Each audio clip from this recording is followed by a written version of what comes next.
Assalamualaikum warahmatullahi wabarakatuh. Bismillahirrahmanirrahim. Menurut Imam Ahmad, zuhud itu cirinya dua.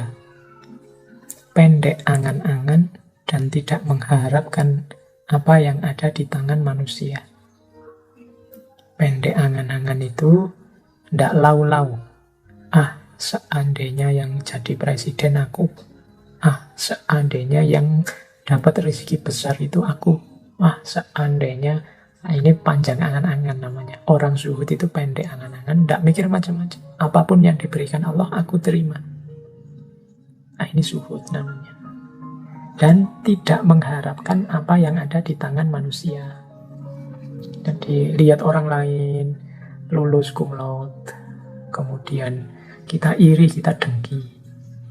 Harusnya yang cum laude ranking pertama aku, dia dekat saja sama dosennya, menunjukkan kita tidak zuhud.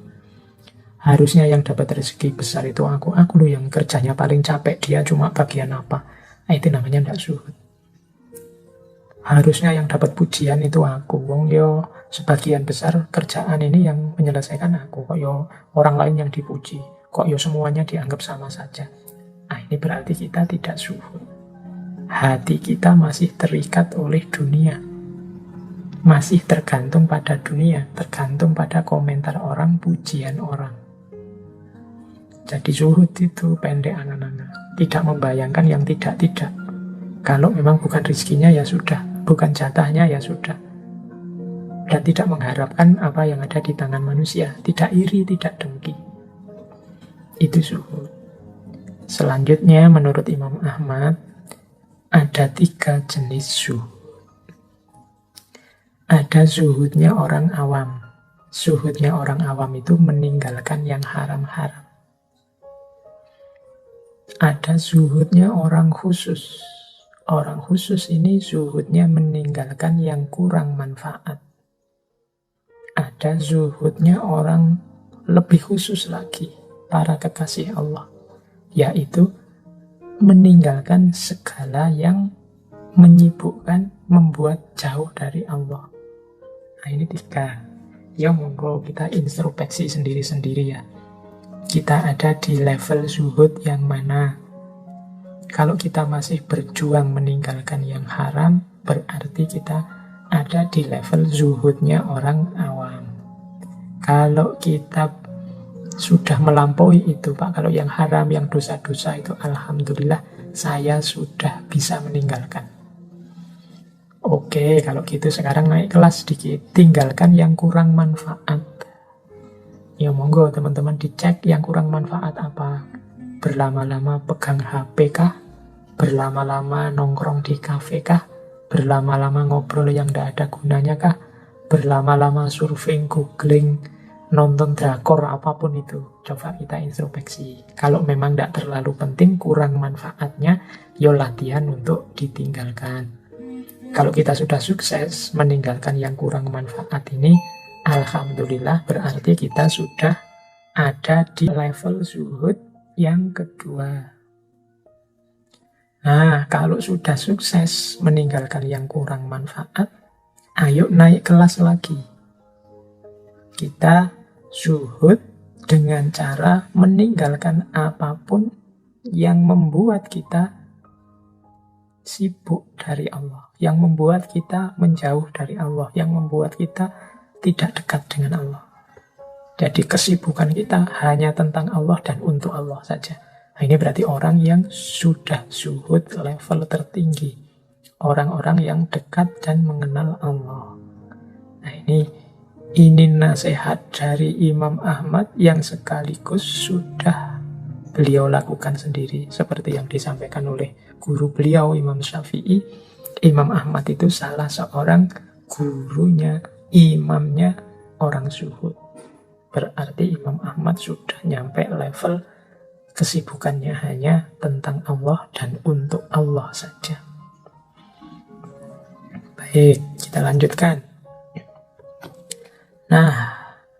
Ada lagi nasihat dari Imam Ahmad kepada seseorang yang menurut saya penting untuk kita.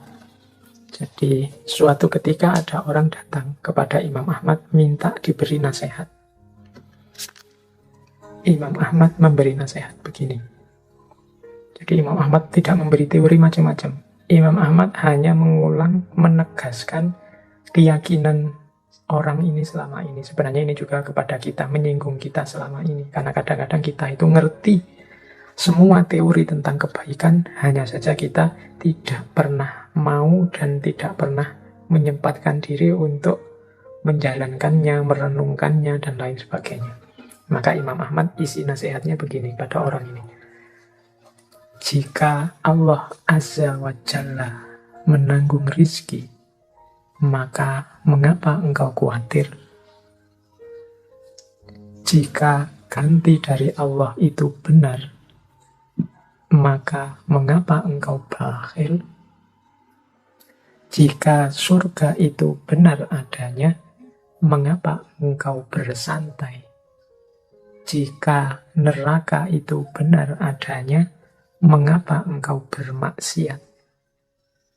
Jika pertanyaan mungkar dan nakir itu benar adanya, mengapa engkau senang dengan kehidupan dunia? Jika dunia itu fana, mengapa engkau merasa tenang? Jika hisab itu benar, mengapa engkau banyak mengumpulkan harta, bukannya mengumpulkan amal? Dan jika segala sesuatu itu sudah ditakdirkan oleh Allah Azza wa Jalla, mengapa engkau takut? Nah, ini nasihat sekaligus sindiran kepada kita. Yang disampaikan oleh Imam Ahmad ini kan semuanya sebenarnya kita sudah tahu. Kita sudah mengerti. Hanya saja kita tidak pernah secara serius menghidupkan pengetahuan dan keyakinan itu dalam keseharian kita. Kita ngerti kok kalau rezeki itu sudah ditanggung oleh Allah. Tapi coba berapa kali kita khawatir, berapa kali kita takut tentang rizki. Kalau ditanya orang, rizki itu kan sudah dibagi toh? Jawabannya kita mesti iya. Allah lah yang menetapkan rizki setiap makhluknya. Jangankan manusia, hewan pun, apapun makhluknya Allah, semuanya sudah ada jatah rizkinya. Katanya Imam Ahmad, lah kok engkau khawatir? Kalau sudah yakin Allah yang menanggung rizki, ya seharusnya engkau tenang. Bekerja semaksimal mungkin sesuai bidangnya masing-masing.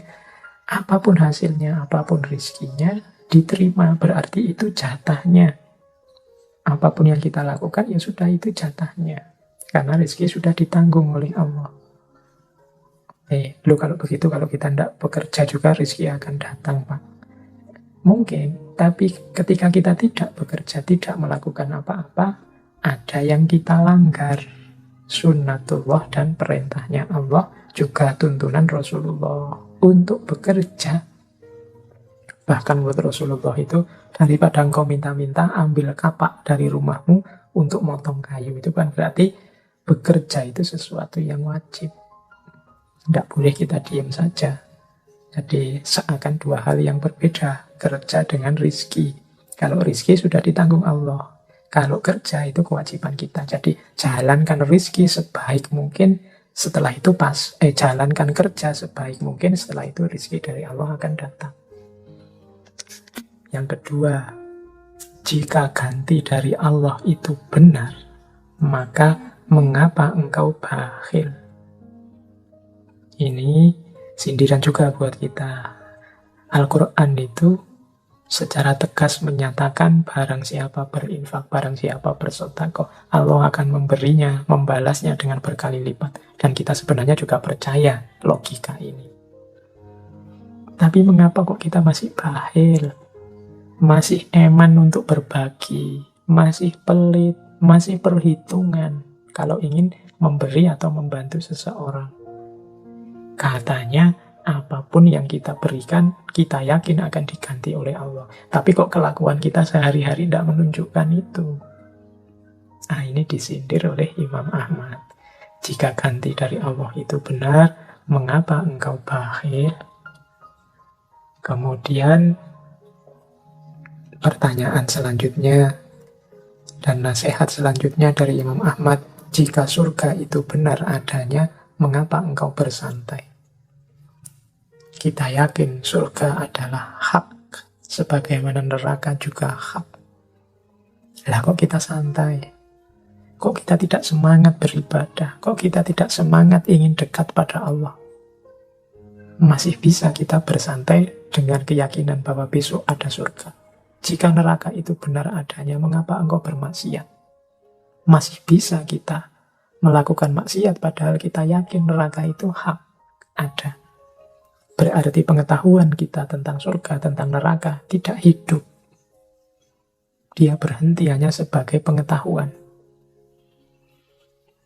Kemudian jika pertanyaan mungkar dan nakir itu benar adanya, mengapa engkau senang dengan kehidupan ini? Ini berarti tentang alam barzah. Yang di situ kita diinterogasi, ditanya tentang kehidupan kita. Harusnya kita tidak lagi jatuh cinta dengan dunia, begitu sadar bahwa dunia ini hanya sementara saja. Nanti segala kelakuan kita di muka bumi akan ditanyakan, akan dihisab, akan dibalas. Jika dunia itu fana, mengapa engkau tenang? Jika hisab itu benar, mengapa engkau banyak mengumpulkan harta saja? Kok tidak memperbanyak amal? Dan jika segala sesuatu sudah ditakdirkan oleh Allah, mengapa engkau takut? Semuanya sudah ada garisnya, sudah ada ketetapan, ada ketentuannya dari Allah. Baik, jadi ini sebenarnya nasihat-nasihat yang isinya sindiran kepada kita. Kita ini orang beriman yang percaya kepada apapun yang tadi disebutkan dalam nasihatnya Imam Ahmad. Kita percaya Allah menanggung rezeki, kita percaya Allah akan mengganti saat kita berbagi, kita percaya surga, neraka, alam barzah, mungkar nakir, kefanaan dunia, perhitungan amal, termasuk juga takdir dari Allah. Tapi mengapa hidup kita, keseharian kita tidak mencerminkan semua itu? Hidup kita penuh dengan kecemasan. Hidup kita ada bermacam-macam ketakutan. Hidup kita tidak serius untuk memperbanyak amal demi kehidupan yang lebih hakiki yang akan datang. Ini nasihat keras dari Imam Ahmad kepada kita. Baik, terus di sesi yang terakhir tentang Imam Ahmad, saya tambahi satu lagi nasihat dari Imam Ahmad tentang takdir atau ketetapan Allah. Ada rumus seperti ini dari Imam Ahmad, jika engkau ingin agar Allah memberikan apa yang engkau sukai, maka gigihlah dalam mengerjakan apapun yang Allah sukai. Jadi ini pesan untuk kita, ya level kita kan memang masih di sini, dan Imam Ahmad ngerti sekali seperti apa kita ini. Maka tips dari Imam Ahmad, kalau engkau ingin agar Allah mengabulkan keinginanmu, memberikan apa yang engkau sukai, sebaliknya engkau pun harus serius gigih mengerjakan apa yang Allah sukai. Apa sih yang Allah sukai? Insya Allah kita sudah tahu. Mendekat padanya, berdoa padanya, menjalankan perintahnya semampu, semaksimal yang kita bisa. Kita persembahkan hidup ini untuk Allah. Maka sebaliknya Allah akan mempersembahkan kasih sayangnya yang tidak terbatas untuk kita. Allah akan memberikan tidak saja hal-hal yang kita sukai, tapi juga segala hal yang baik, manfaat, dan barokah untuk hidup kita. Keinginan-keinginan kita itu kan tidak selalu positif, kadang diwarnai hawa nafsu. Kadang-kadang kita juga menginginkan sesuatu yang menurut kita baik, tapi di balik itu tersembunyi bahaya-bahaya untuk hidup kita, baik di dunia maupun di akhirat. Nah, insya Allah, tapi kalau jalan untuk mewujudkan keinginan-keinginan itu dengan cara menjalankan apa yang diinginkan dan diridhoi oleh Allah, insya Allah yang diberikan oleh Allah tidak sekedar mewujudkan apa yang kita inginkan, tapi memberikan jauh yang lebih baik dari itu. Mungkin kita inginnya 10, Allah memberikan 12. Atau Allah tidak memberikan yang 10 itu karena Allah tahu yang 10 ini efeknya akan merusak dalam hidup kita. Allah menggantinya dengan 10 yang lain, 12 yang lain yang jauh lebih bermanfaat dan barokah untuk hidup kita. Jadi kita tidak bergantung pada amal kita, pada harapan kita, tapi kita pasrahkan semua pada Allah. Kita mohon agar keinginan kita terkabul, terpenuhi dengan jalan menjalankan apa yang diinginkan oleh Allah dan menjauhi apa yang tidak disukai oleh Allah. Ini maksud dari wasiat Imam Ahmad yang terakhir ini.